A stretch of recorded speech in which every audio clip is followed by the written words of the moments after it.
Hi again. You ready for chapter 2? Remember, we had 4 kids and their parents had passed away.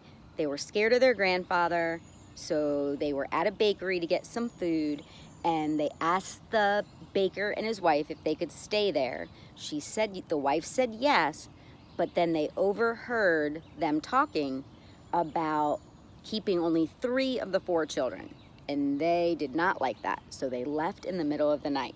Here's chapter 2. Night is turned into day.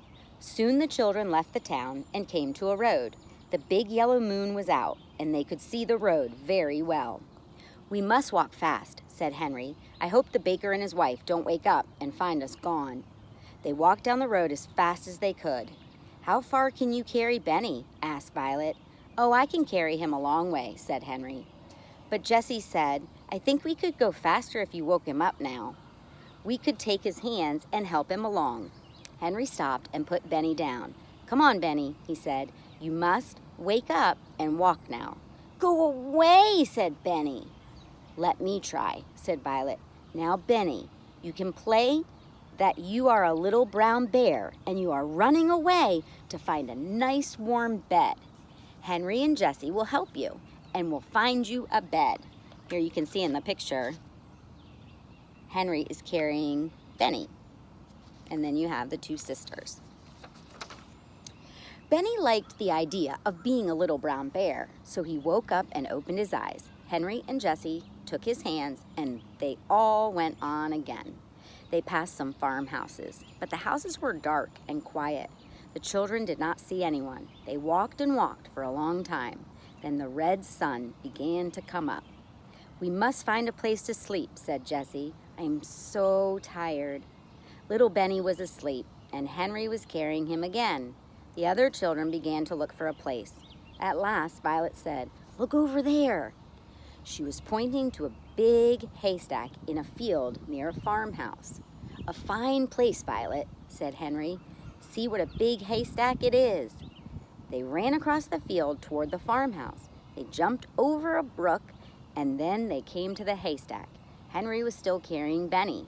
Jessie began to make a nest in the haystack for Benny, and when they put him into it, he went to sleep again at once. The other children also made little nests. "Good night," said Henry, laughing. "It is good morning, I should think," replied Jessie. "We sleep in the day and we walk all night. When it is night again, we'll wake up and walk some more." The children were so tired that they went right to sleep. They slept all through the day, and it was night again when they woke up. Benny said at once, "Oh, Jessie, I'm so hungry. I want something to eat." "Good old Benny," said Henry. "We'll have supper." Jessie took out a loaf of bread and cut it into 4 pieces. It was soon gone. "I want some water," begged Benny. "Not now," said Henry. "You may have some water when it gets dark. There is a pump near the farmhouse, but if we leave the haystack now, someone will see us."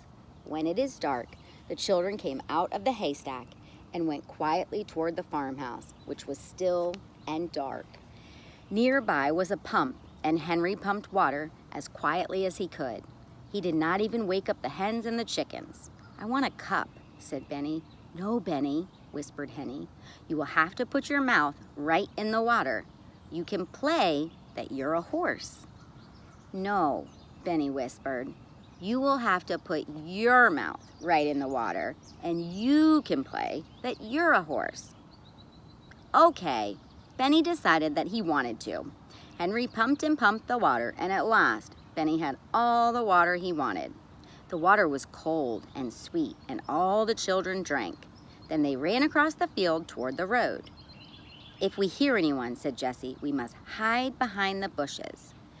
Just as she said this, the children heard a horse and cart coming up the road. "Keep very still, Benny," whispered Henry.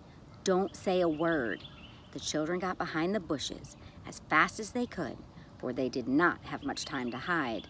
The horse came nearer and nearer and began to walk up the hill towards them. Then the children could hear a man talking. It was the baker. "I wonder where those children went," he said. "I don't think they could walk as far as this, which was Silver City. If we don't find them in Greenfield, oh, Silver City was farther. They're in Greenfield. If we don't find them in Greenfield, we'll go home. Yes, answered his wife. I do not want to find them anyway. I don't like children, but we must try a little while longer. We will look for them in Greenfield, and that's it. The children watched until the horse and the cart had gone down the road. Then they came out from behind the bushes and looked at each other.